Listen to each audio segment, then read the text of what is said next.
Lucas 18, 8. Y aprovecho también para felicitar a los hermanos porque ya se aplaudieron ya, pero los felicito una vez más.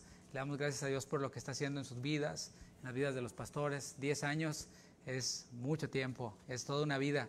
Decía Elida, se hicieron como ¿qué dijiste? Un día, ¿no?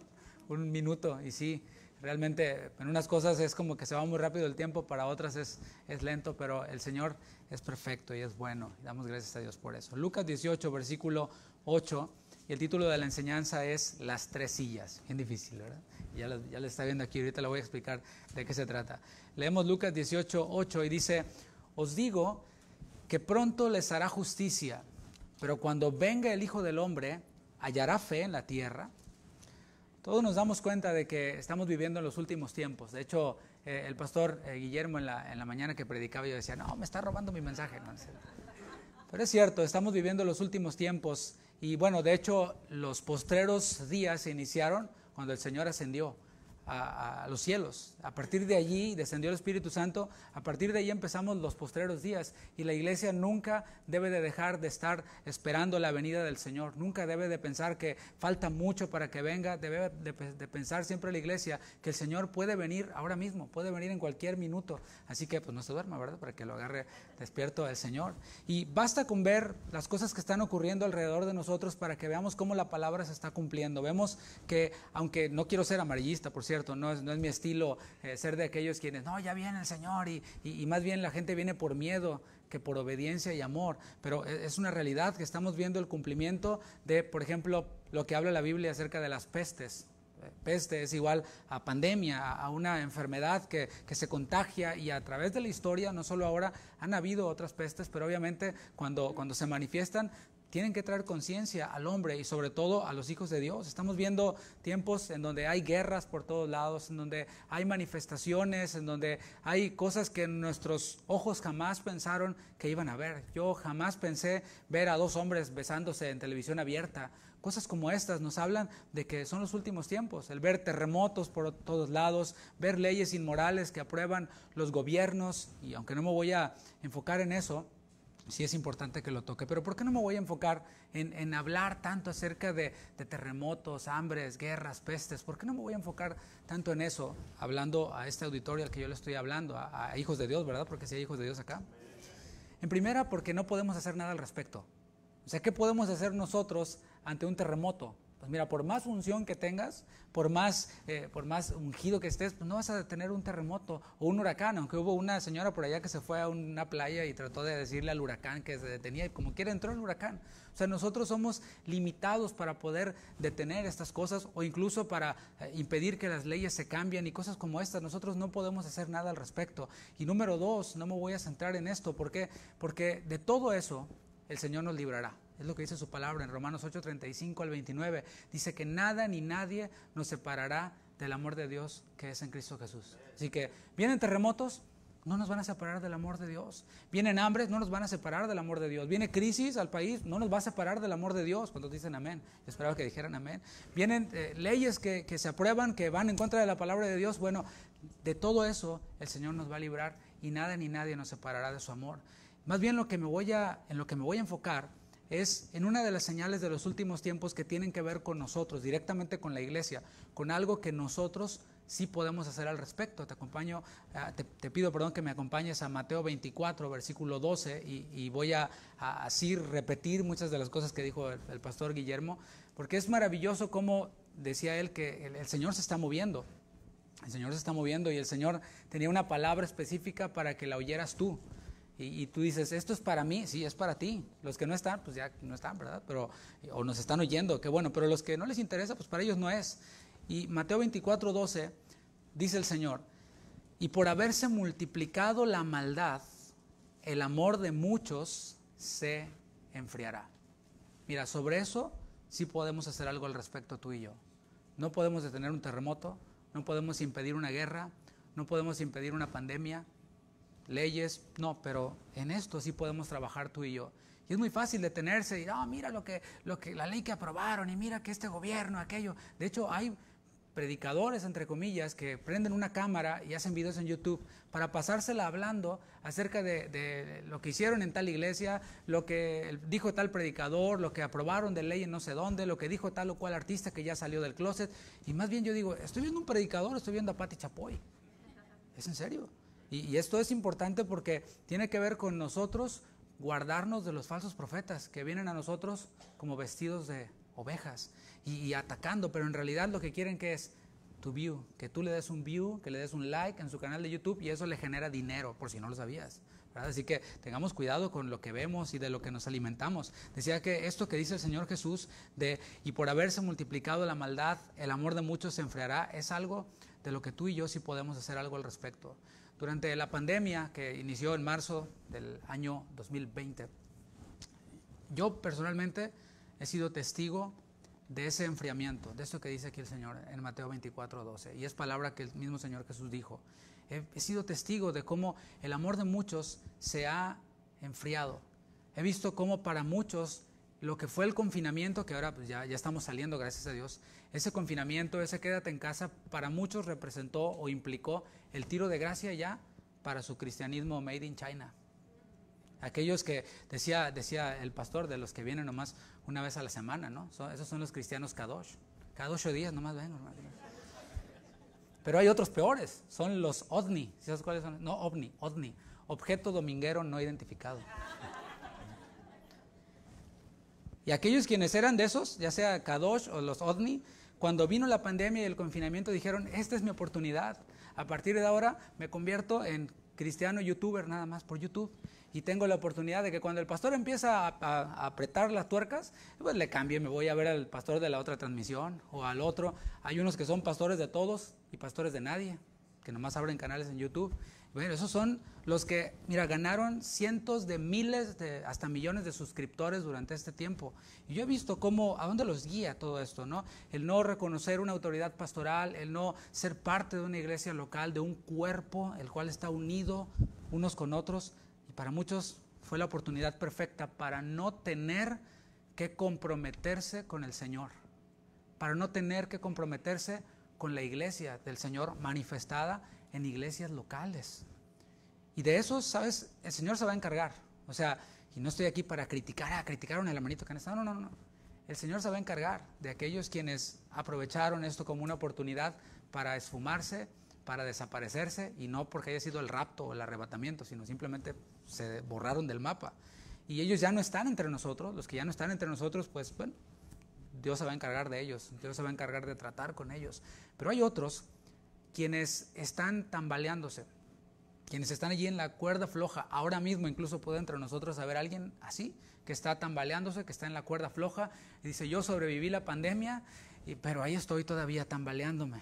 Bueno, confiamos nosotros en que la palabra de Dios va a hacer su efecto. Eso es lo que nosotros esperamos. Cuando yo me paro delante de un púlpito, delante de hermanos que están dispuestos a escuchar la palabra, estoy consciente de eso, de que lo que nosotros decimos, hablamos, enseñamos con la palabra puede ser algo crucial en las vidas de muchos. Por eso debemos de hablar con temor y temblor, y si las personas lo permiten, si los creyentes lo permiten, esa palabra va a hacer efecto en su corazón, sí o sí. Y quiero aclarar que esta enseñanza no tiene como objetivo presionar a nadie o hacer sentir mal a nadie, soy mejor que tú o otros son mejores que tú. No. Ese no es el objetivo. El objetivo es simple, que analicemos nuestra fe a fin de fortalecerla. El apóstol Pablo les decía a los Corintios, en 2 Corintios les decía, examinaos a vosotros mismos si estáis en la fe. Ese es el objetivo de esta enseñanza y de todas a las que nos exponemos. Examinarnos a nosotros mismos y ver cómo está mi fe. ¿Estoy en la fe? Ok, sí estoy en la fe porque creí en Cristo. Ahora, ¿cómo está mi fe? Porque cuando el Señor vuelva, pregunta, ¿hallará fe en la tierra? Esa es la pregunta. Y tú dices, pues parece que no mucha, pero que en mí haya fe. Y que mi fe esté fortalecida. Y cuando la fe de un creyente es fortalecida, y de otro creyente, y de otro creyente, y se unen, estamos hablando entonces de una iglesia fuerte. Una iglesia fuerte es aquella que está compuesta de creyentes fuertes, de creyentes maduros en la fe, sin importar cuántos creyentes o cuántos miembros haya, qué número sea de miembros en la iglesia. ¿De qué sirve llenar un lugar, un recinto de personas que van porque van a ver a un cantante o porque van a escuchar a un elocuente predicador, si en realidad no son maduras en la fe. De lo que nosotros debemos de ocuparnos es de predicar la palabra. Le decía Pablo a Timoteo, que prediques la palabra, que instes a tiempo y fuera de tiempo, redarguye, reprende, exhorta con toda paciencia y doctrina, y eso es a lo que estamos llamados. Así que ese es el objetivo, poder fortalecer nuestra fe, aunque habrá otros objetivos que se irán cumpliendo a lo largo de la enseñanza. Y como dije, el título de la enseñanza es Las tres sillas. Y quiero aclarar que esta ilustración que voy a hacer, esto que voy a hacer como a manera de ilustración, no fue de mi cosecha. Escuché a un pastor de ahí de la región de donde yo vivo que hizo esta ilustración. Él lo aplicó a otra cosa, pero me gustó mucho la manera de ilustrarlo. Y se lo tomé prestado, al fin que pues, estamos bien lejos, no se va a dar cuenta que si lo pirateé no hay problema, ¿no? Las tres sillas están aquí, sí se alcanza a ver, ¿verdad? Bueno, está la silla del conflicto, la silla del formalismo, la silla del pacto o compromiso, y no es pacto de ese de pacto con Dios, tiene que ver con comprometerse, con lealtad. Vamos a hablar primero de la silla del conflicto, esta que está aquí, es la primera silla. Todos, sin excepción, hemos estado alguna vez en esa silla, en la silla del conflicto. Estoy hablando de aquellos quienes están en conflicto con Dios, hombres y personas sin Cristo. Sabes que cuando leemos la Biblia nos sorprendemos de cosas porque derriba nuestros paradigmas. ¿De qué paradigma estoy hablando? De aquel que nos enseñaron cuando éramos niños. Todos somos hijos de Dios. ¿Sí habías escuchado eso? Si todos somos hermanos. Yo decía, ay no, eso está bien feo, no, eso no es mi hermano. Todos somos hijos de Dios, es lo que nos enseñan. Pero cuando vamos a la Biblia no nos dice eso. Nos dice, a todos los que le recibieron, a los que creen en su nombre, les dio el derecho, les dio la potestad de ser hechos hijos de Dios. Y a los que no, pues no. O sea, a los que no han creído, a los que no le han recibido, esos no son hijos de Dios. ¿Qué son entonces? Bueno, son criaturas de Dios, son creación de Dios. Dios los creó, sí, tienen la vida de Dios, el aliento de Dios, distorsionado por el pecado, pero siguen siendo a imagen de Dios. Y vemos también en la Escritura que aquellos quienes no son hijos de Dios, quienes están en la silla del conflicto, fíjate lo que dice Romanos 5:10. Si desenfundas rápido, ve conmigo ahí a Romanos capítulo 5, versículo 10. Porque quizás te sorprendas, y me gustaría que lo vieras y lo subrayaras para enfrentar este pensamiento de que todos somos hijos de Dios. ¿Qué dice la Biblia? Te dije ahorita un versículo, pero Romanos 5:10 es todavía más cortante. Dice, porque si siendo enemigos fuimos reconciliados con Dios por la muerte de su Hijo, mucho más estando reconciliados seremos salvos por su vida. O sea, está hablando de creyentes, quienes somos hijos de Dios, quienes no estamos sentados en la silla del conflicto, hemos sido reconciliados, pero por implicación, aquellos quienes no son hijos de Dios, según Romanos 5:10, ¿qué son? Enemigos de Dios.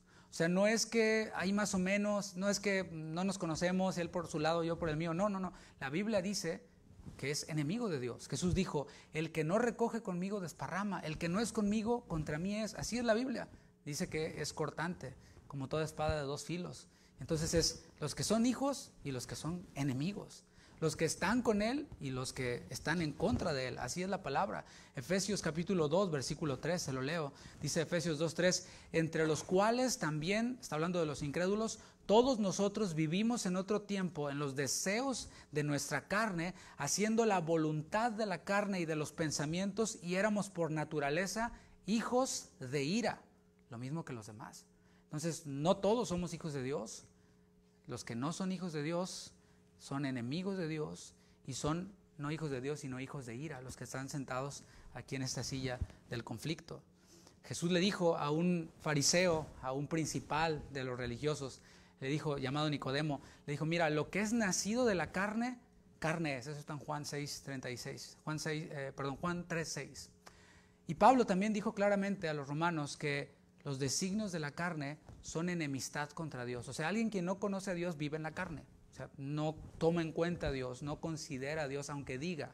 Entonces todo lo que hace son cosas que ofenden a Dios. Está fuerte eso, ¿no? O sea, uno que no es hijo de Dios, que dice, mira, voy a hacer esto por Dios, voy a salir a dar comida a los pobres para Dios.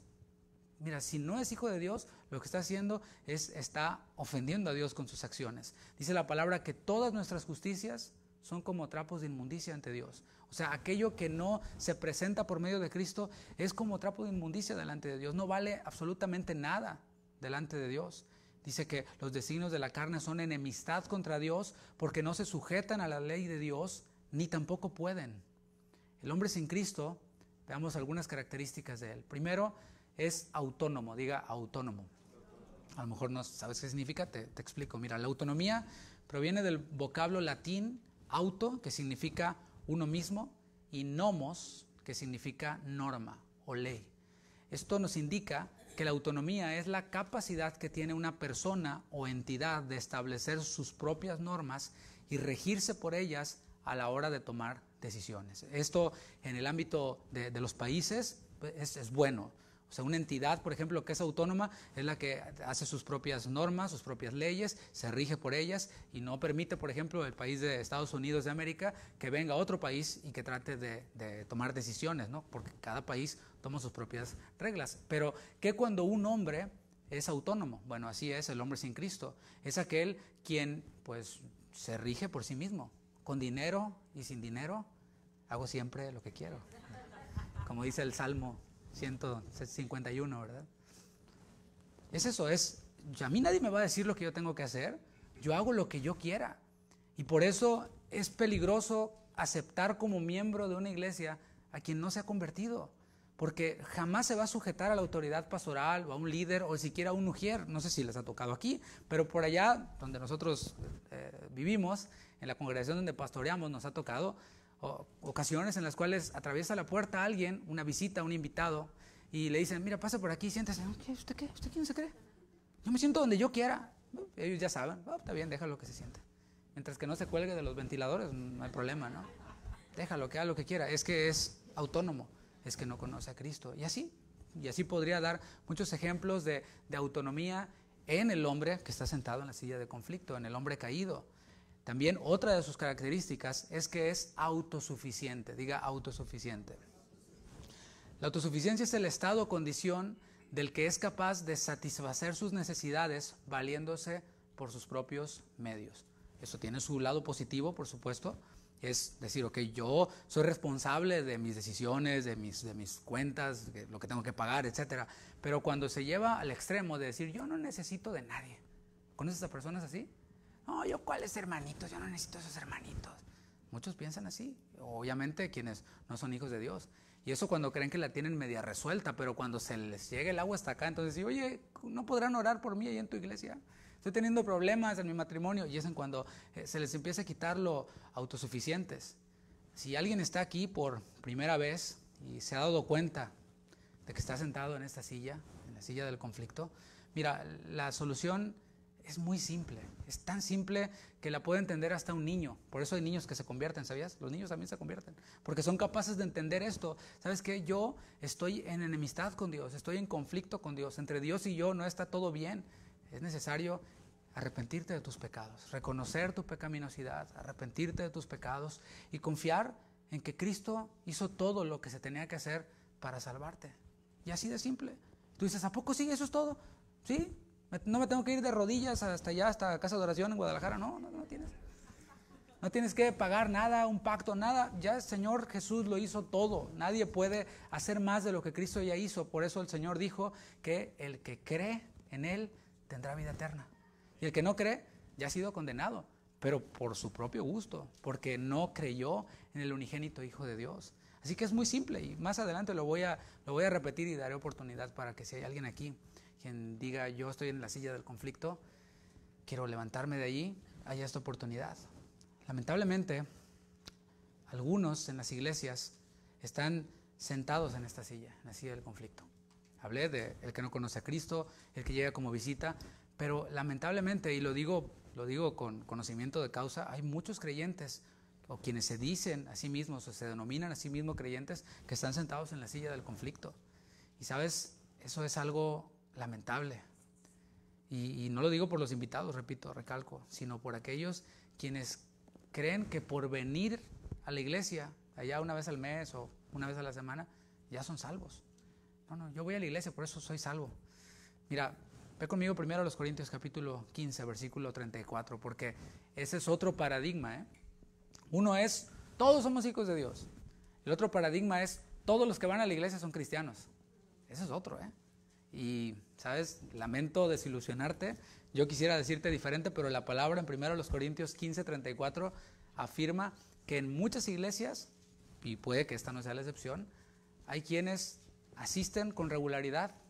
Tal vez hasta sirven, tal vez hasta son líderes de algún ministerio, o a veces hasta pastores, ¿sabes? Y realmente no se han encontrado con Cristo. ¿A quién está escribiendo el apóstol Pablo? Primera carta a los Corintios. ¿Qué dices tú? A los Corintios, ¿no? ¿Qué revelación? A la iglesia de Dios que está en Corinto. Era una región en Grecia, en Acaya, y allí estaba la iglesia en Corinto, que estaba diseminada por muchas iglesias pequeñas en casas, y que se reunían, se cree, por lo menos una vez a la semana, para tener una asamblea, una reunión numerosa, en donde había de todo, ¿no? Cuando hay una iglesia grande, hay de todo. Como dice el pastor Chuy, ¿no? Usted tiene muchos miembros en su iglesia. Sí, tengo muchos problemas, ¿no? Porque más miembros son más problemas. Y esto es así, y la iglesia en Corinto no era la excepción.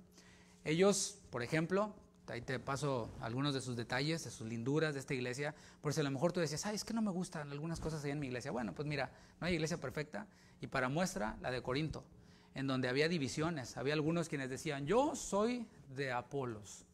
No, yo soy de Cefas, porque ese sí es de los originales. No, y Pablo, Pablo ese no, pero yo soy de Pablo. No, yo de nadie, yo soy de Cristo, y el YouTube y yo, y ahí nos quedamos. Yo no me ando con nadie. De eso sabía allí en la iglesia en Corinto, pero ahí tienes también que había aquellos, o había uno por lo menos, quien había tomado por mujer a la madrastra, a la mujer de su padre. Se la había enamorado, que ni Telemundo tiene esas cosas, ¿no? Y Pablo lo dijo, ni aún en el mundo se nombran esas cosas que se están dando entre ustedes, entre los de la iglesia. Los de afuera son fornicarios, son adúlteros, son ladrones, pero ustedes, ¿qué onda? Les decía el apóstol Pablo en la versión David habla hoy, ¿no? Y estaba así más o menos la iglesia. Y había otros que se llevaban a la corte y eran cortes públicas, tipo caso cerrado. ¿Te imaginas ahí el hermanito contra el hermanito que me transeó? Y todos ahí, caso cerrado, y todos viendo. Eso pasaba en Corinto. Estaba el asunto bastante complicado, pero lo que a mí me sorprende es que el apóstol Pablo les dice en el capítulo 1, versículo 2 por ahí, a la iglesia de Dios que está en Corinto, les dice a la iglesia de Dios, a los llamados a ser santos, o sea, les está hablando a cristianos, a creyentes, pero entre todos esos, fíjate lo que dice 15:34, todo esto nomás para que llegaras ahí, dice, velad debidamente. ¿Cómo velamos debidamente? Pues ahí está la respuesta, y no pequéis, porque algunos, dice Pablo, a los corintios, en la iglesia, no conocen a Dios, para vergüenza vuestra lo digo. Está fuerte, ¿no? Algunos en la iglesia, dice Pablo, no conocen a Dios, y esto sigue siendo una realidad. Algunos en nuestras iglesias, y hablo por la mía, no conocen a Dios. Y eso no es algo de qué jactarse. La palabra lo indica como una vergüenza. O sea, debería de darme vergüenza a mí que en la iglesia en donde yo predico, en donde yo pastoreo, haya muchos que no conocen a Dios. Pero ¿cuántos eventos hacemos, verdad? Pero ¿cuántos cantantes traemos? Pero ¿cuántos libros escribe el pastor y sale ahí, ¿no? Pero, bro, tu iglesia está llena de incrédulos. Es una vergüenza, según la palabra de Dios. O sea, que lleguen nuevos invitados a los que les están predicando y no conocen a Dios y conozcan a Dios en las reuniones, está bien, pero estamos hablando de personas quienes tienen ya tiempo reuniéndose. Pablo pasó 1 año y medio en Corinto. Fue en la iglesia en donde más tiempo pasó el apóstol Pablo. Y aún así, había muchos, dice él, algunos no conocen a Dios. Son aquellos quienes cuestionan la palabra de Dios. O sea, son estos fenómenos, ¿no? Van a la iglesia, llevan su Biblia, así de desodorante, oyen música cristiana, dicen amén, aleluya, gloria a Dios, pero cuando le dices, oye hermano, mira, esto dice la palabra acerca de tu conducta, dice, no. Así dice la Biblia, pero yo creo, pero yo pienso, pero yo siento, a mí se me hace. Esos son quienes cuestionan la palabra de Dios, son aquellos de los que está hablando, son aquellos quienes buscan establecer sus propias normas para su vida, y aún en la iglesia. O sea, no, aquí hay actividades en la iglesia de esto, de aquello, pero yo hago mi rollo, aparte. Ahí tienes aquel quien está tratando de ser autónomo. O sea, hay una manera de conducirse en la casa de Dios, es lo que dice la palabra. Dice a Timoteo, a Tito, no recuerdo, para que sepas cómo debes conducirte en la casa de Dios. O sea que hay una forma de conducirse en la casa de Dios, hay una forma de vestirse en la casa de Dios, Y hay una forma de que nuestros niños, los hijos, se comporten, porque ¿cómo es posible que puedan estar 8 horas en la escuela, tranquilitos, y en la iglesia aparecen gremlins? Nomás los que son de Timbiriche para atrás entendieron eso, ¿no? Porque les damos el mensaje de que a la iglesia vas a jugar, hijo. ¿Y de dónde sacamos eso? Mi hijo, la iglesia es el playground más grande del mundo. Ahí la puedes pasar, y después cuando se les pasa la etapa de jugar, llegan a ser adolescentes y dicen, I don't want to go to church. I don't speak Spanish. Eso es son patrañas. Eso de que I don't speak Spanish. Porque diles, te voy a dar $100 y a ver si no entienden. Hasta en chino se lo aprenden. Pero a veces nosotros creamos esos monstruos, ¿no? ¿Por qué? Porque a jugar a la iglesia. Está chiquito, dale el teléfono. No, es importante para que sepas cómo debes conducirte en la casa de Dios, que es columna y baluarte de la verdad. Pero hay quienes pues buscan establecer sus propias normas en la vida. Yo a mi vida la llevo como me da la gana, en la iglesia también. Hay también aquellos quienes van a la iglesia pero también son autosuficientes o creen que lo son. Creen que no necesitan de nadie. Creen que pueden suplir sus propias necesidades. Son aquellos a quienes les dices, oye hermano, ¿cómo estás? Hola, ¿cómo estás? ¿Cómo está tu vida espiritual? Bien, todo bien, por los siglos de los siglos, amén. Sale, brother. Pues ora por mí, ¿no? Porque yo sí ando bien tronado, hermano. Te voy a traer a Pablo porque también él decía, lo que sobre mí se agolpa, la preocupación por las iglesias, quién enferma y yo enfermo. No, pero ellos no, ellos superaron al apóstol Pablo. Siempre están bien. Claro, son autosuficientes. Son aquellos quienes jamás aceptarán una exhortación. O sea, una exhortación no es un barazo, ¿no? No es un trancazo, sino una exhortación es ponerse al lado y decir, hermano, veo que no estás funcionando bien en algunas áreas de tu vida. ¿Cómo puedo ayudarte? ¿Cómo puedo? Hazte un ladito. O sea, si estás sirviendo en algo en la iglesia, hazte un ladito tantito para que podamos restaurarte. ¿Cómo vas a tener un jugador en la cancha que está lesionado? Vete para acá y vamos a restaurarte y a ponerte tu pomadita y tu bendita y a ponerte así tus estiramientos y luego ya de nuevo, ¿no? Eso es exhortar. A menudo lo asociamos con ahí va el barazo, ¿no? Pero no, eso es. Pero quienes están sentados en la silla del conflicto yendo a la iglesia son quienes pues no aceptan exhortación, mucho menos disciplina, ¿eh? O sea, ya disciplina ya es exhortación con highlight. Bueno, esa jamás la aceptarán. ¿Conoces a personas así? ¿O eres alguien así? No sé, lo bueno que el pastor no me dijo nada y no conozco a muchos, ¿no? Que están de iglesia en iglesia porque cuando los disciplinan, hasta ahí llegó. Primero el pastor era, no, el apóstol Pablo, hace cuenta, copy and paste, ese es mi pastor usted, pero cuando el pastor lo exhorta, no agarra la onda, lo enseña, lo disciplina, ese es el anticristo. Y se van a otra iglesia y otra vez empieza la escoba nueva barriendo bien, hasta que los disciplinan y así se la pasan. Como los venaditos que vi muchos en el camino para acá. Salte de iglesia en iglesia, de iglesia en iglesia. Bueno, es importante considerar y preguntarse si alguien no está sentado en la silla del conflicto. Son precisamente esos los que están así, los primeros que truenan. Los primeros que truenan cuando viene una situación difícil a su vida. Solo un milagro puede levantarlos de ahí. Y es el milagro del nuevo nacimiento, de una nueva naturaleza. El problema es este es un problema que yo veo aquí. ¿Cómo va a creer uno quien cree que cree? Parece trabalenguas, ¿no? Pero o sea, ¿cómo va a creer uno que ya cree que es salvo? Y le dices, oye hermano, es que la verdad no estás dando evidencia de ser hijo de Dios. ¿Pero por qué? Pues ¿cómo? O sea, si estás viviendo, tienes 2 mujeres y un camino, o sea, pues ¿cómo así? No, y le exhortas y dices, sí, pero dice Efesios tal, y te saca 1 Corintios y sabe más Biblia que tú, y dices, no, pues no te va a entrar bala, ¿sí? O sea, no atraviesa bala, ¿por qué? Porque ya estás prácticamente vacunado. Y esa es la silla del conflicto. La siguiente silla es la silla del formalismo, y está acá. Y tiene que ver con hacer las cosas solo por cumplir. O sea, aquí estamos hablando ya de quienes sí son salvos, pero que hacen las cosas nada más por cumplir, de manera religiosa. Y sabes, decía también el pastor Guillermo en la mañana, esa era la condición del pueblo de Israel. O sea, Dios tiene un plan para con Israel que no ha terminado, pero ellos no supieron valorar el momento de su visitación precisamente.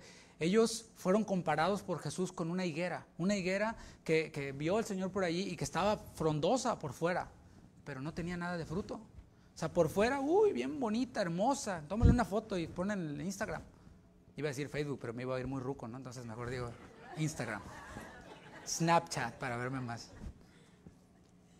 El tema es de que ellos estaban ahí todos bonitos, pero no tenían ningún fruto. ¿Por qué? Porque confiaban en su linaje. Decían, nosotros hijos de Abraham somos. O sea, soy segunda generación de creyentes o tercera generación. O es más, mi papá es pastor. Felicidades. Hay quienes, o como ellos, ¿no? Confiaban en su linaje, confiaban en sus ceremonias. No, pues échale, al fin que como quiera ofrecemos sacrificio y todo bien. Confiaban en su templo. No, mira qué grande templo hemos edificado. Fíjate lo que dice Isaías 29:13. Esto hablando precisamente del pueblo de Israel. Isaías capítulo 29, versículo 13. Dice pues el Señor, porque este pueblo, hablando del pueblo de Israel, se acerca a mí. O sea, estamos hablando de personas quienes se acercan a Dios. Y sabes, es una bendición el tener la oportunidad de acercarnos a Dios, ¿cierto? O sea, qué bueno que no tenemos a nadie que nos esté espiando y que cuando doblamos nuestra rodilla para acercarnos a Dios o para asistir a la iglesia no nos lo están impidiendo. Eso es una bendición. Y aquí estamos viendo a un pueblo que se acerca a Dios con su boca, porque de lengua, ¿verdad? ¿Cómo dice el otro proverbio? No, pues si para cantar nos pintamos nosotros solitos. Y decía el pastor, para echarle flores al Señor, no hombre, Señor, todo lo que estorbe de mi vida quitaré. Y le ponemos vibrato y toda la onda. Y el Señor nomás nos está viendo así, ¿no? Sí. Con sus labios me honra, te alabo, aleluya, santísimo, reverendísimo Dios. Pero, diga pero, su corazón está lejos de mí. O sea, se puede hablar con la boca. Puedes contratar al mariachi de no sé dónde, que está ahí en la esquina y que canta la del rey, y le das la de las 100 ovejas y la tocan. Y hasta mejor que muchos cristianos. Dice, pero su corazón está lejos de mí. Y su temor de mí, o sea, su devoción por mí, no es más que un mandamiento de hombres que les ha sido enseñado. Eso es. No, pues yo soy cristiano. ¿Por qué? Pues porque no soy católico. Soy cristiano, ¿por qué? Porque no soy musulmán. Soy cristiano, pues no sé, a mí me llevaron a la iglesia, eso de la iglesia cristiana, pues ahí yo voy, no conozco otra cosa. Y eso es de lo que está hablando el Señor. Lamentablemente hay cristianos también que están sentados aquí, en la silla del formalismo. Hacen todo lo que hacen solo por tradición, porque así siempre se ha hecho. ¿Sabes que hay muchas cosas que nosotros hacemos nomás porque siempre se han hecho así? Una vez estaba con un pastor y íbamos a tener unos bautismos y me estaba dando las instrucciones y me dice, oye, mira, cuando bajen a las aguas vamos a cantar tal himno, ¿no? Y yo, no, pues está bien. Pero yo empezaba en las cosas del Señor, ¿no? Y le pregunté, oye, pero ¿y por qué? O sea, ¿por qué tiene que ser eso? No sé, siempre se ha hecho así, siempre lo he hecho así. Ok, no necesariamente que esté mal, el punto es de que hay veces que hacemos cosas nomás porque siempre se han hecho, pero debemos de preguntarnos lo que hacemos, ¿por qué lo hacemos? Y la respuesta debe estar en la Escritura. Lo que no hacemos, ¿por qué no lo hacemos? Y si usted no entiende algo de cosas que se hacen en la iglesia y que no se hacen en la iglesia, bueno, acérquese a su pastor, acérquese a sus pastores, y tiene que haber una respuesta bíblica para hacer lo que hacemos y también para abstenernos de hacer cosas que no hacemos. Y como decía, hay personas quienes lo hacen así, lo hacen por temor a un castigo. Espero no seas de los que están sentados aquí en la silla del formalismo y hacen las cosas porque, es que si no lo hago, me va a ir mal. Si no me congrego, me va a castigar el Señor. Yo no sé si has leído tú, pero Efesios sigue diciendo que somos aceptos en el amado. Colosenses sigue diciendo que estamos completos en Cristo. O sea, ya no tenemos que hacer nada para ganar el favor de Dios. Ya el Señor lo hizo todo. ¿Cuántos dicen amén? La palabra dice que estamos sentados en los lugares celestiales juntamente con Cristo. O sea, virtualmente ya el Señor nos ve allí. Ya no hace falta que nosotros hagamos nada para ganar nada. Cristo ya lo ganó todo por nosotros. ¿Por qué hacemos lo que hacemos? Por amor. Así de simple. No por temor a un castigo. Eso es lo que debemos de predicar. Incluso cuando predicamos el evangelio, los que están en la del conflicto, no es arrepiéntete porque te vas a ir al infierno. No, espérate, o sea, no es por temor al castigo, sino es de tal manera amó Dios al mundo. Esas son buenas nuevas. Pero hay quienes más bien predican un evangelio de condenación y de malas nuevas, pero es de buenas nuevas.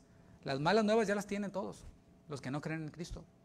Las buenas nuevas es que el Señor solucionó todo eso, pero decía que quienes hacen cosas, se congregan, ofrendan, sirven por temor a un castigo. Y eso es algo también que está muy arraigado en nosotros, quizás por el trasfondo que tenemos de la religión tradicional.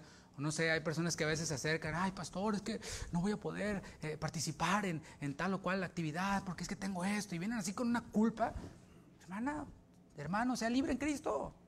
O sea, yo entiendo, si tienes un compromiso de fuerza mayor y no es a cada rato, tú tranquilo, no, si viene el Señor, el arrebatamiento no te vas a quedar, no pasa nada, ¿no? Pero hay quienes están por temor y hay quienes utilizan el arrebatamiento precisamente para sembrar temor. Si no hago mi devocional, me va a ir mal en todo el día. Y empieza a salirle todo mal en el día. Y, es porque no hice mi devocional. Pues si ni que fuera el horóscopo, un amuleto, No, mis hermanos, todo lo que hacemos, lo hacemos por amor y no por temor, no por imposición o la típica. Si no, el pastor me va a disciplinar. Si no, el pastor me va a regañar. O si no, le dicen a los niños, no, le voy a decir al pastor. Y uno acá como que no. Ni mis hijos me tienen miedo a mí, ¿no? No se trata de eso. Hay quienes lo hacen para ganarse el favor de Dios, ¿no? O sea, es el lado opuesto de esto. Es, voy a hacer esto para que el Señor me bendiga. Señor, yo ya di mis diezmos, Señor, así que ahora bendíceme. Estás obligado a bendecirme y lo reclamo y lo arrebato y todo esto. Todo esto, mis hermanos, es religión. Es algo hueco. ¿Qué es religión? Religión es el esfuerzo humano para obtener algo de Dios. Pero lo que se hace en la carne, o sea, esto, no puede producir vida. Lo que es nacido de la carne no puede producir vida.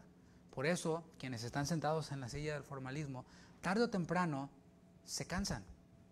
¿Conoces a personas así? No, yo quién sabe cuántos años serví, y yo di, y fui, y hice, y ahora, no, es que me traicionaron. Bueno, todo eso que dices que hiciste, lo hiciste en tu carne y no sirvió para nada. Suena fuerte, ¿no? Pero es así. Porque lo que se hace desde la carne no puede producir vida. Aquel quien hace todas las cosas por temor, por imposición o por obtener algo, ¿sabes? Cuando llega el momento difícil, simplemente se cansan. ¿Sabes qué? Yo ya me cansé.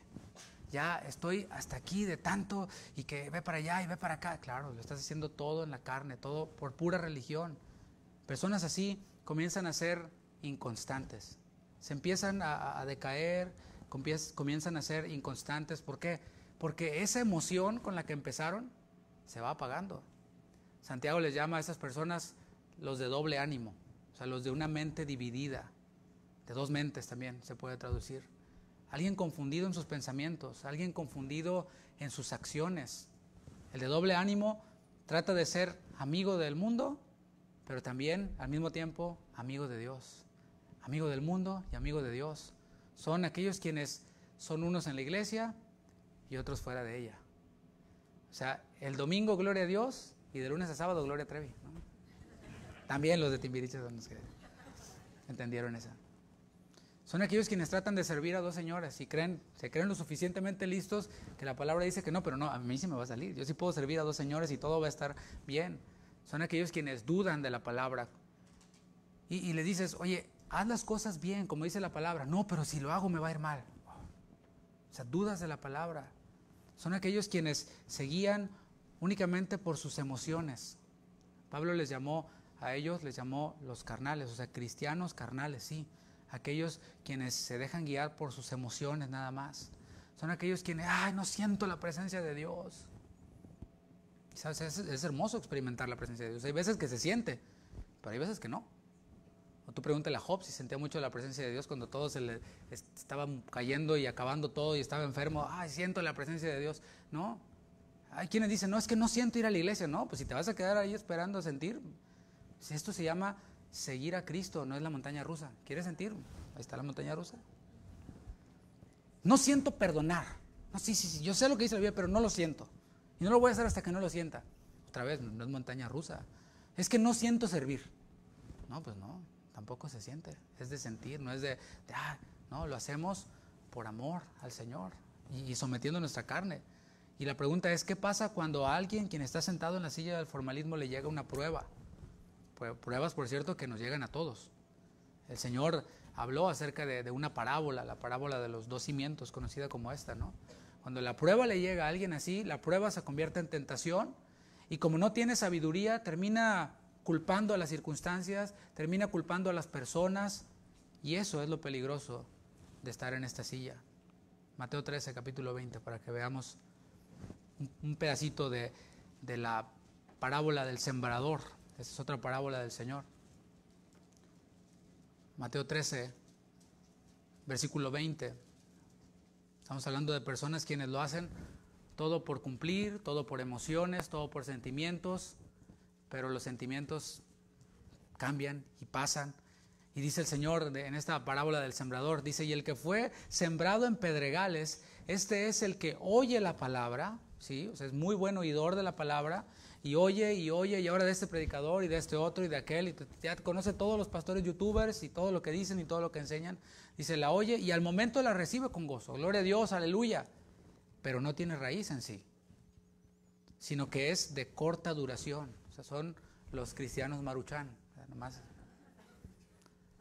Pues al venir la aflicción, o sea, ¿te fijas cómo el Señor está asumiendo que va a venir la aflicción?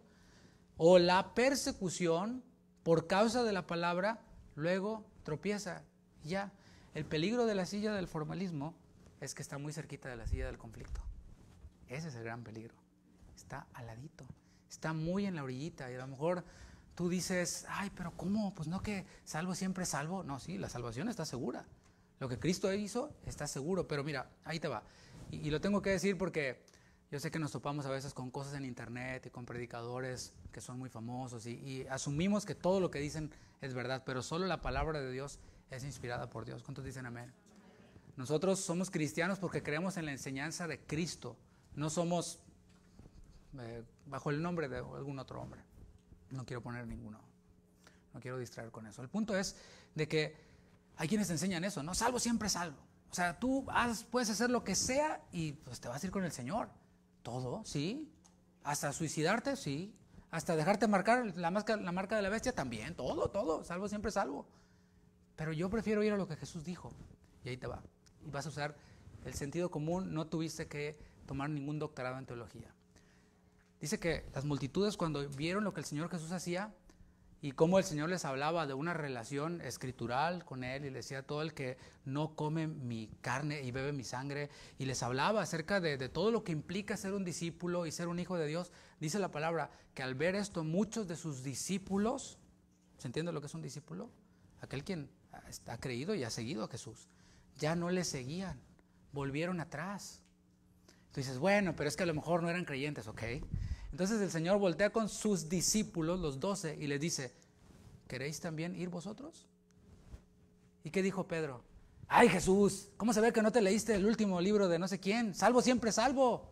Ya estoy predestinado y tú me vas a traer a ti irresistiblemente y nada puede hacer que me pierda. ¿Qué cosas dices, Jesús?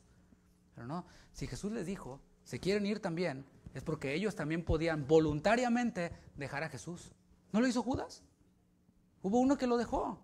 Pero bueno, luego creemos más a lo que dicen hombres que lo que dijo el mismo Jesús. Y yo creo eso, hermanos. Yo creo que la salvación está segura para el que permanece. Pero el que está aquí en la silla del formalismo está muy cerquita de acá. Y por eso hay muchos quienes no quieren saber nada de Cristo. Y como decía el pastor en la mañana, hay muchos que ya dejaron pasar el día de salvación, dejaron pasar el día de su visitación. Aún así, para el Señor no hay imposible. Lo que es imposible para el hombre, ¿sí?, es posible para Dios. Y el Señor es poderoso para restaurar y para salvar hasta el más duro de los duros. ¿Cuántos dicen amén? Y finalmente tenemos la silla del pacto o compromiso. Y en esta no me voy a tardar demasiado. En esta silla se sientan quienes conocen a Dios, quienes conocen verdaderamente a Dios, no de manera intelectual. Cada vez que nosotros vemos la palabra conocer en la Biblia, tiene que ver con una relación íntima. Obviamente Dios es santo, ¿no? Pero tiene que ver no con el intelecto. O sea, porque quienes saben mucho de una chica, ¿no? Jóvenes, ¿verdad? Y te metes al Instagram de la chica y sabes todo de ella. lo que le gusta, lo que no le gusta, su ropa y todo eso, sí, sí. Pero de eso, a que ella te haga caso, hay una gran diferencia, ¿no? Siempre que vemos en la Biblia conocer, dice la palabra, y conoció José a María, después de que ya tuvo a Jesús, ¿no? Y conoció a Adán, a Eva su mujer. Y no dice, Adán sabía todo de Eva, no, no, no, la conoció. O sea, se reprodujeron, habla de intimidad. Y en esa silla se sientan quienes han conocido a Dios como Padre en esta intimidad y estamos delante de Él y Él lo conoce todo y somos cartas abiertas delante de Él. Nuestro Dios es un Dios veraz, nuestro Dios es Dios confiable, dice Ezequiel 12:28. Diles por tanto, así ha dicho Jehová el Señor, no se tardará más ninguna de mis palabras, sino que la palabra que yo hable se cumplirá, dice Jehová el Señor. Quienes están sentados en esta silla saben esto. Todo lo que el Señor dijo se ha cumplido, se está cumpliendo y se cumplirá. Lo entienda o no lo entienda. Me implique a mí sacrificio, me implique a mí problemas o no, voy a creer lo que dice la palabra. Aquel quien conoce a Dios le imita como hijo amado. Primero es conocer a Dios en una relación íntima a través de Jesucristo, pero quien le conoce le imita. Le conocemos no solamente para tener información, no solamente para, qué hermoso es estar en tu presencia, sino para imitarle. Sed pues imitadores de Dios como hijos amados, dijo el apóstol Pablo. Aquel quien imita a Dios, pero ¿en qué? Bueno, en el compromiso, siendo comprometido. El motor de aquellos quienes están en esta silla es la fe, la confianza en el único y sabio Dios. Dice Gálatas 2:20, un versículo que seguramente tú te sabes. Dice, con Cristo estoy juntamente crucificado. Y ya no vivo yo, mas vive Cristo en mí. Y lo que ahora vivo en la carne, lo vivo en la fe del Hijo de Dios, el cual me amó y se entregó a sí mismo por mí. Quienes están en esta silla, quienes estamos en esta silla, no hacemos las cosas por miedo. Te animo a que medites en eso. ¿Estoy haciendo lo que hago por miedo? Ay, porque si no me va a castigar Dios. No lo hacemos por miedo. Porque dice la palabra, Jehová es mi luz y mi salvación. ¿De quién temeré? ¿Por qué de tener miedo? El Señor Jesús a cada rato les decía a sus discípulos, no temáis. ¿Por qué están turbados? Yo estoy con vosotros. Así que lo que hacemos no lo hacemos por miedo. Tampoco lo hacemos para recibir algo. ¿Sabes? La palabra sigue diciendo que hemos sido bendecidos con toda bendición espiritual. Ahí es donde está el detalle, ¿no? No, yo no quiero el espiritual. Yo quiero el Tesla, ¿no? Y hemos sido bendecidos con toda bendición espiritual en los lugares celestiales en Cristo, dice Efesios 1:3. Así que, ¿qué de lo que vayamos a hacer nos va a traer a nosotros algo más? ¿Has oído a personas que dicen, bendíceme, Señor, dame más? Y yo me imagino al Señor ahí, ya te bendije. ¿O habrá algo más que Cristo? ¿Habrá algo más que la vida eterna que hemos recibido de Él? ¿Habrá algo más que su Espíritu en nosotros? ¿Habrá algo más que los dones espirituales que Él nos ha dado? ¿Habrá algo más que la salvación eterna, que la seguridad de que Él va a venir y nos llevará con Él? No hay nada más, ya estamos bendecidos. Cuando entendemos esto, podemos entonces decir como Pablo. Podemos decir, pues esta leve tribulación momentánea produce en nosotros un más excelente peso de gloria. Y lo que decía Pablo también, para mí el vivir es Cristo y morir es ganancia. O sea, el Señor me ha dado la oportunidad. ¿Qué onda, Pablo? ¿Te vienes? No, Señor, espérame, otro ratito, porque hay mucho por hacer aquí. No hacemos tampoco lo que hacemos por impresionar a Dios, porque hay quienes, ¿no? Piensan que pueden impresionar a Dios con su gran talento, o con su gran elocuencia, o con su piedad, qué sé yo, pero el Señor sí es autosuficiente. El Señor sí no nos necesita a nosotros. ¿Cuántos dicen amén? El Señor no me necesita a mí, no te necesita a ti, no necesita nada. Él es Dios. Y si nosotros chafeamos, ¿se entiende? Del griego, no pasar la prueba. Si nosotros de pronto hacemos lo que hizo Judas, o nos vamos deslizando, porque es lo que habla la palabra, y nos deslizamos hasta acá, y luego viene lo que se conoce como apostasía, ¿sabes? Es triste, pero la verdad es de que el Señor no detiene su plan por uno que apostata. Judas cayó y vino Matías. Y el Señor ocupó el lugar de Judas, y yo lo había profetizado así. Y el Señor tenía a Pablo. Y sabes, cuando yo pienso esto, me ubica bastante, porque de pronto a uno como que se le sube, ¿no? ¿O nomás a mí? Después, sí, yo soy el... Cálmate. El Señor nos da un cocote celestial, un coscorrón celestial, un zape celestial, como quieras llamarle. Y el Señor dice, yo no te necesito. Somos privilegiados de poder participar en su plan, en su obra, y no hacemos lo que hacemos para impresionar a Dios. Él no necesita nada de nosotros, ni tampoco necesita a nadie. Lo que hace el que está sentado en la silla del pacto de compromiso es por amor y por gratitud. Y si entendemos esto, aquellos quienes servimos a Dios, por ejemplo, y estamos sirviendo en la iglesia local, todo cobrará mucho más sentido. Jesús dijo, mi yugo es fácil y ligera mi carga. ¿Por qué? Pues porque llevamos con nosotros al Espíritu Santo y Él nos ayuda a llevar todo lo que hacemos. Él nos fortalece para hacer todo lo que hacemos. Lo que hacemos lo hacemos por su gracia. Y a veces nos preguntan, oye, ¿cómo le haces? Bien ocupado. La gracia de Dios. Porque yo ya hubiera tronado. Porque yo ya me hubiera amargado, ¿no? Porque a veces así pasa, ¿sabes? No hay perfección en todo esto. Al Señor lo traicionaron. El que comía de su plato, ¿sí? Aquel a quien le llamaba amigo, con quien comunicaba la palabra de Dios y sanaba enfermos y todo eso, lo vendió. Y mientras que todos estaban allí congregados con Jesús, andaba hablando con los enemigos de Jesús. Y bien, ¿cuánto me dan por Jesús? Y así es. Si a Jesús le pasó, ¿por qué? ¿Quién creo yo que soy en pensar que no me vaya a pasar a mí como pastor, pero también a ti como creyente o como servidor? Así que no vale esa excusa de, es que a mí me han traicionado, por eso estoy así, el cristiano amargado, el amarguchis del Señor. No valen esas excusas, pero cuando estamos nosotros aquí, lo hacemos todo por amor, lo hacemos todo por gratitud. No me dieron las gracias, pues es que lo hago por amor. Es que no me reconocieron, y es que le dieron el lugar a otro y me tocaba a mí y ya era mi turno. Todas esas cosas, todas esas niñerías se hacen a un lado cuando estamos sentados en la silla del pacto de compromiso, cuando lo hacemos todo por amor y por gratitud. Así que, para ir concluyendo, no nos equivoquemos. El que está sentado en esta silla también pasa por pruebas, también tiene aflicciones. Como mencioné hace un momento, de pasada la parábola de los 2 cimientos, los vientos soplaron. ¿Sobre quién? Sobre el que edificó sobre la roca, pero también sobre el que edificó sobre la arena, sobre todos. Los vientos soplan y estamos en un mundo caído, no en el mundo de Barney, es de acá de Fort Worth, ¿no? Sino estamos en un mundo caído, en un mundo en donde, está bajo el maligno, es lo que dice la palabra. El mundo entero está bajo el maligno y todos aquellos quienes están en este mundo y no conocen a Cristo tienen cegado el entendimiento y operan de acuerdo a lo que el enemigo va marcando. Y bueno, eso de alguna manera nos afecta a nosotros. Nos afecta a la naturaleza, nos afectan los huracanes, a nosotros allá en Houston, o los tornados o lo que sea, porque estamos en este mundo caído y también estamos rodeados de personas que son humanos y que también fallan y que también tienen carne, y tarde o temprano pasaremos pruebas, aún quienes estamos sentados aquí. Pero aquel quien fue sensato, quien fue sabio, prudente y edificó su casa sobre la roca, su casa no cayó. Ahí es donde está la diferencia. Las pruebas para los creyentes, para quienes están sentados en esta silla, son una oportunidad, digo oportunidad.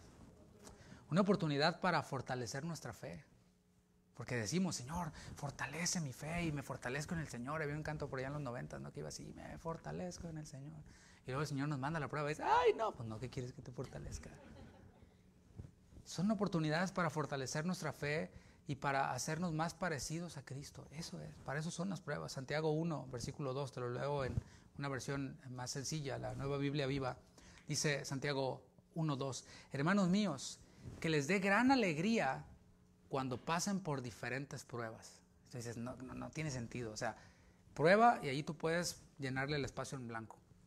Pero, pensemos en enfermedad, pensemos en la pérdida de un trabajo, la pérdida de un ser querido, y así, ¿no?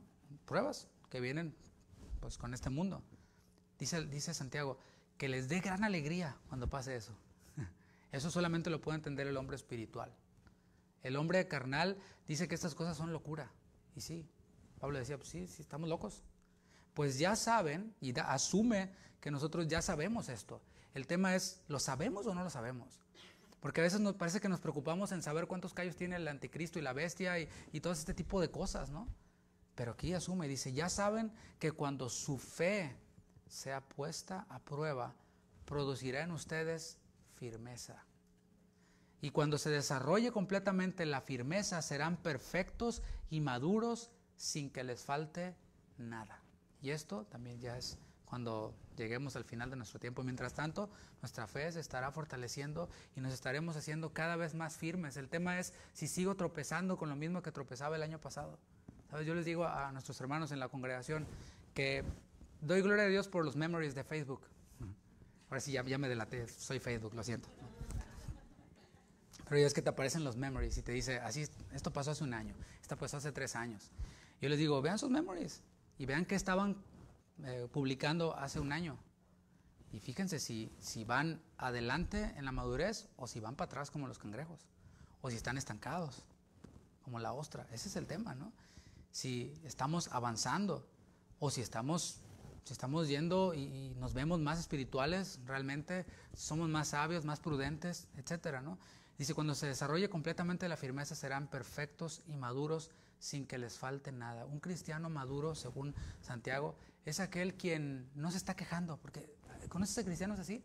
¿Cómo estás, hermano? No, es que el gobierno. No, es que el pastor.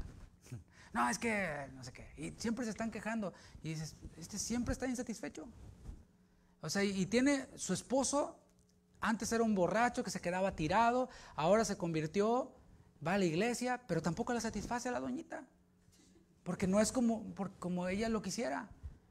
Pero dice la palabra, sin que les falte nada. Y madurez es decir eso, estoy completo en Cristo. Oye, pero ¿cómo es posible que te está pasando eso en tu vida? Estoy completo en Cristo. El Señor tiene un propósito, el Señor tiene un plan. Así que, para ir concluyendo, si estás sentado en la silla del conflicto, en esta de acá, solo te puedo decir, reconcíliate con Dios. Me encanta el apóstol Pablo en lo práctico que es cuando nos entrena acerca de cómo predicar el evangelio, cómo ser ministros de reconciliación. Dice el apóstol Pablo, nosotros rogamos como si Dios rogase por medio de nosotros, reconciliados con Dios. Y eso es lo que yo te ruego si estás sentado aquí. Y mira que no te conozco.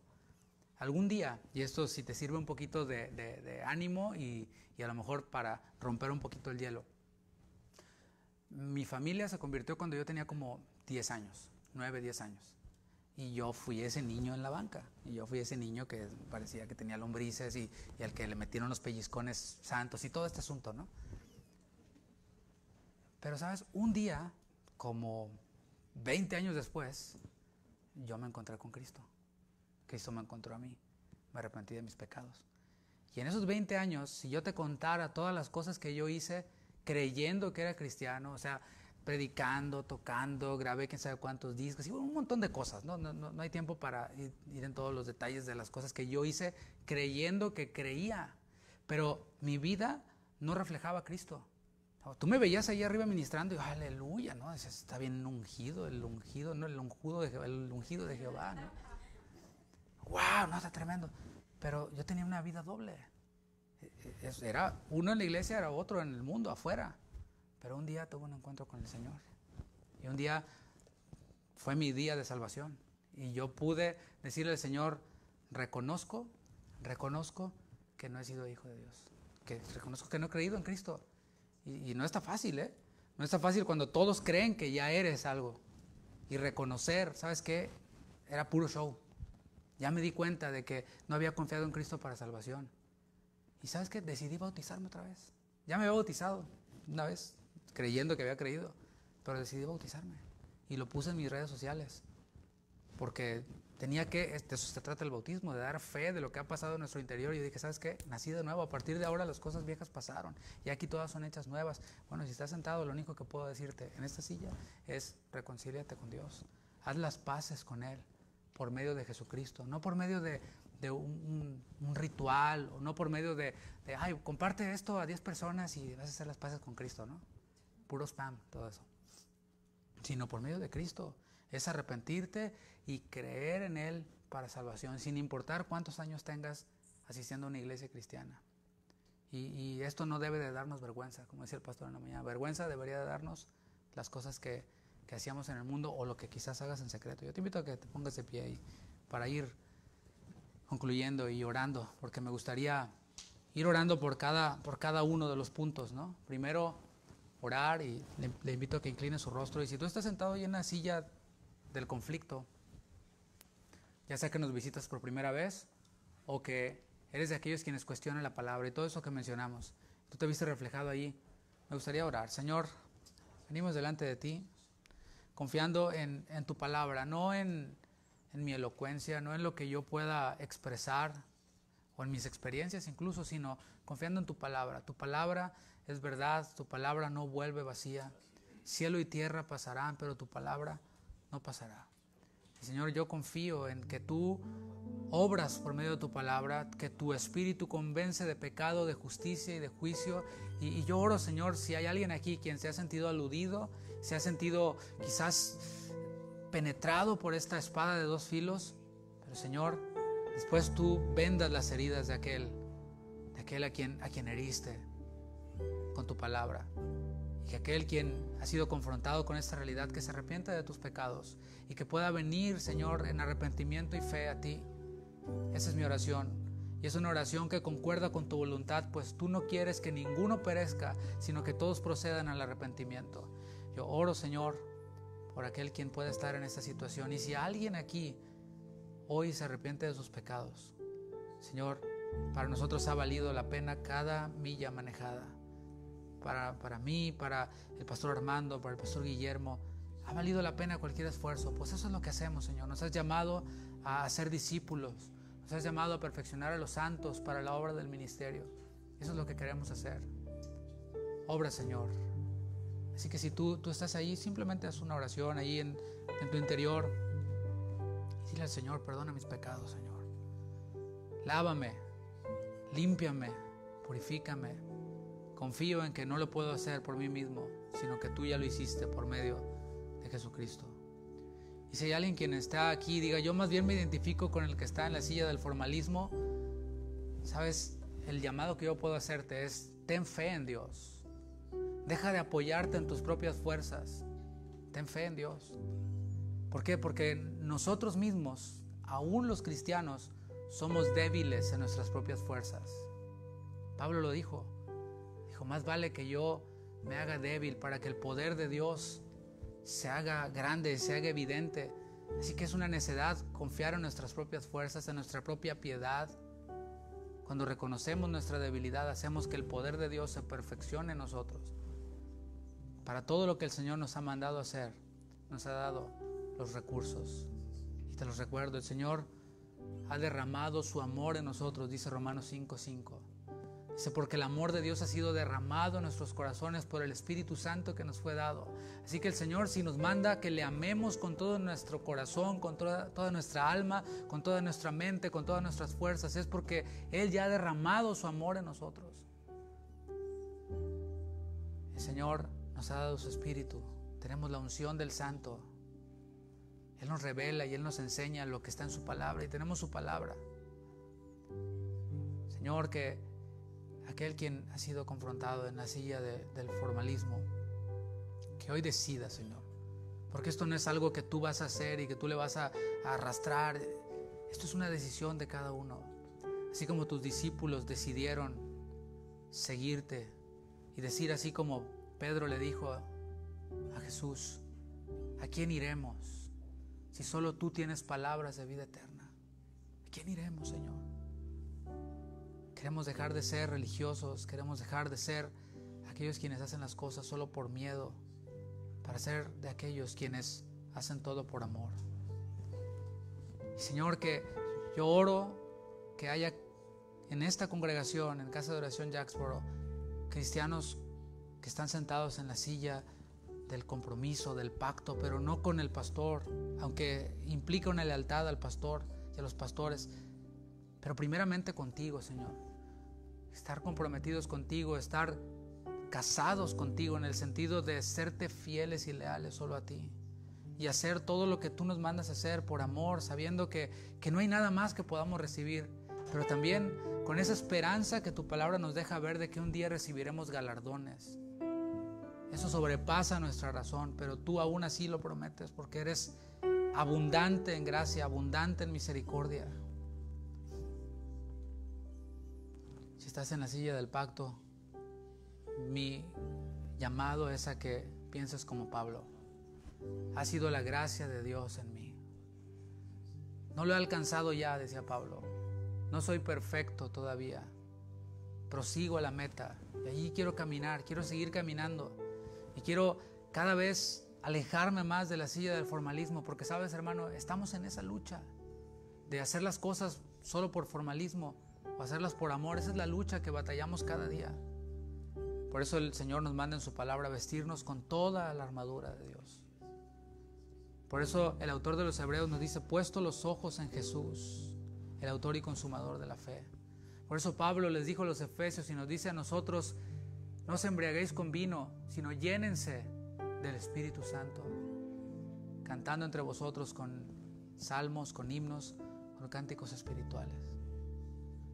Yo te animo, mi hermano, que sigas viviendo por la fe. Si tú estás allí, tú dices, yo estoy en la silla del pacto, compromiso, yo te animo, sigue viviendo por la fe. Porque Cristo vendrá a buscar fe en la tierra. Y yo quiero que Él encuentre fe en mi vida y una fe fortalecida. Gracias, Padre, por lo que haces. Gracias por lo que seguirás haciendo. Queremos dejar de pensar solamente en lo inmediato, sino poder planear a futuro. Tú no estás peleado con los planes. Tú estás peleado con los planes que están fuera de tu voluntad. Queremos vivir como que tú vas a venir en este mismo instante, pero también planear sabiendo que si tú vienes nos encuentres trabajando con nuestras lámparas encendidas, velando, orando, siendo fieles, Señor. ¿Cómo no hemos de ser fieles si tú permaneces siempre fiel? Gracias, Señor, por ser nuestro Dios. Gracias por ser misericordioso y paciente para con nosotros. Te pido, Señor, que bendigas al pastor Armando, que bendigas a Élida, a los líderes de esta congregación, a los hermanos que sirven en cada área, a quienes van llegando y a quienes has de traer, bendíceles y que en este lugar encuentren edificación para sus almas. Sigue trayendo, Señor, a quienes vienen buscando eso, a quienes vienen buscando restaurar sus almas, ser edificados. Sigue trayéndolos, Señor, y sigue le dando sabiduría a los pastores